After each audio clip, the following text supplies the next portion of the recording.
Hello বন্ধুরা, আশা করি তোমরা সবাই ভালোই আছো। তো আজকে তোমাদেরকে নতুন একটা ইন্টারেস্টিং গল্প শোনাবো। গল্পের নাম রাত্রের শেষ ট্রেন। এই গল্প শুনে তোমাদের ভালোই লাগবে।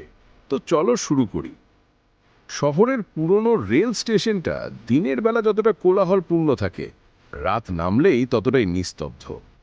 ঘড়ির কাঁটা তখন রাত 12টার কাছাকাছি। প্ল্যাটফর্মে মাত্র 3জন মানুষ, একজন বৃদ্ধ ভিক্ষুক, একজন কলেজ পড়ুয়া মেয়ে আর স্টেশনের গার্ড। হঠাৎ মাইকে ঘোষণা শোনা গেল, শেষ ট্রেন আসছে, সবাই প্রস্তুত হন। কিন্তু আশ্চর্যের বিষয়, ট্রেন আসার কথা ছিল না সেদিন। গার্ড অবাক হয়ে দাঁড়িয়ে রইল। মিনিট পাঁচেক পরে সত্যিই একটা কালো ধোঁয়া উংড়ে দেওয়া ট্রেন ঢুকলো স্টেশনে। ট্রেনের দরজা খুলে গেল, কিন্তু ভেতরে আলো নেই, যাত্রী নেই, শুধু ঠান্ডা বাতাস আর একটা হালকা বাঁশির সুর ভেসে আসছে। মেয়েটা কৌতূহল নিয়ে ভেতরে উঠল। বৃদ্ধ ভিক্ষুকও ধীরে ধীরে ঢুকল। দুজনেই অদৃশ্য হয়ে গেল ট্রেনের ভেতরে। গার্ড চিৎকার করল, ওই ট্রেনে উঠো না, ওটা মৃত আত্মার ট্রেন।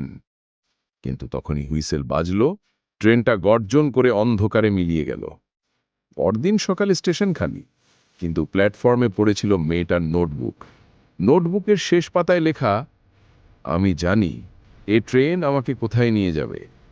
হয়তো ভয়ঙ্কর জায়গায়, হয়তো হারিয়ে যাওয়া প্রিয়জনদের কাছে।